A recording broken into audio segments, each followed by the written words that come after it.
देखिए, इस वक्त की सबसे बड़ी खबर हम आपके सामने लेकर आए हैं। आपको बता दें कि मुख्यमंत्री सम्राट चौधरी ने बुधवार को फुलवारी शरीफ के नदियावा गांव में आयोजित प्रखंड सहयोग सह जन कल्याण शिविर में भाग लिया। विकास, कानून व्यवस्था, उद्योग, किसानों के हित और पटना के भविष्य को लेकर सरकार की योजनाओं का विस्तार से उल्लेख किया। उन्होंने कहा कि अपराधियों के लिए बिहार में कोई जगह नहीं है, उन्हें नेपाल ही भागना होगा, क्योंकि यूपी में योगी बाबा, पश्चिम बंगाल में शुभेंदु अधिकारी दादा और बिहार में सम्राट बैठा है। इस दौरान उन्होंने कहा कि सरकार बड़े पटना की परिकल्पना पर काम कर रही है और इसकी पहचान भविष्य में पाटलिपुत्र के नाम से स्थापित की जाएगी। मुख्यमंत्री ने कहा कि जब वह नगर विकास मंत्री थे तब पटना के कई इलाकों में जल जमाव सबसे बड़ी समस्या थी। पानी निकालने में काफ़ी मुश्किल होती थी। विशेष रूप से कंकड़बाग का उल्लेख करते हुए उन्होंने कहा कि कभी इसे एशिया का सबसे बड़ा टाउनशिप कहा जाता था, लेकिन समय के साथ वहां बुनियादी सुविधाओं की चुनौतियां बढ़ गई। अब सरकार नए और आधुनिक टाउनशिप विकसित कर रही है ताकि राजधानी का स्वरूप बदले और आर्थिक गतिविधियों को नई गति मिले। उन्होंने कहा कि बड़े पटना की जो अवधारणा तैयार की गई है उसका नाम पाटलिपुत्र रखा गया है। उनका मानना है कि राजधानी की पहचान केवल वर्तमान शहर तक सीमित नहीं रहनी चाहिए, बल्कि उसके ऐतिहासिक गौरव को भी सामने लाना चाहिए।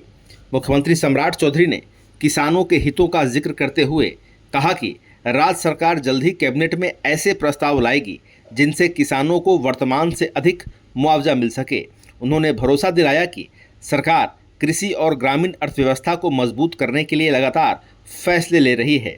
सम्राट चौधरी ने कहा कि जिन परिवारों के सामने अचानक कोई संकट, आपदा या शादी विवाह जैसी ज़रूरतें आती है, उनकी मदद के लिए जिलाधिकारियों को विशेष अधिकार दिए गए हैं। ज़रूरत पड़ने पर प्रशासन तत्काल आर्थिक सहायता उपलब्ध कराएगा ताकि किसी परिवार को कठिन परिस्थिति में परेशानी का सामना न करना पड़े। उद्योग और टाउनशिप से बदलेगी आर्थिक तस्वीर, यह बात भी मुख्यमंत्री ने कही। मुख्यमंत्री ने कहा कि बिहार में कानून का राज स्थापित करना और उद्योगों का विस्तार सरकार की सर्वोच्च प्राथमिकताओं में है।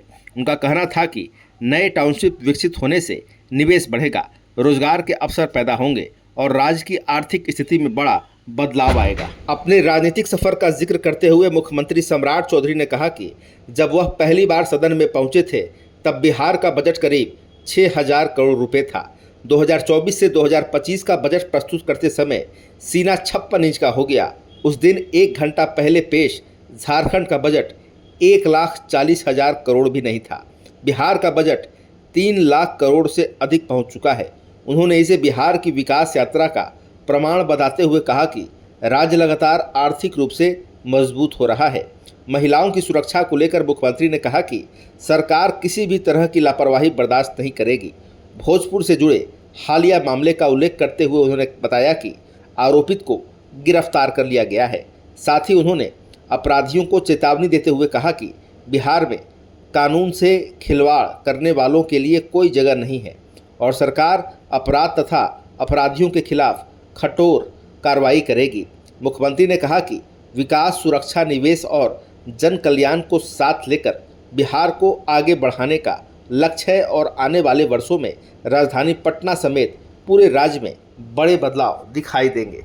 तो इस प्रकार आपने इस वक्त की सबसे बड़ी खबर में देखा कि पटना का नाम पाटलिपुत्र करने को लेकर मुख्यमंत्री सम्राट चौधरी ने सबसे बड़ा ऐलान भी कर दिया।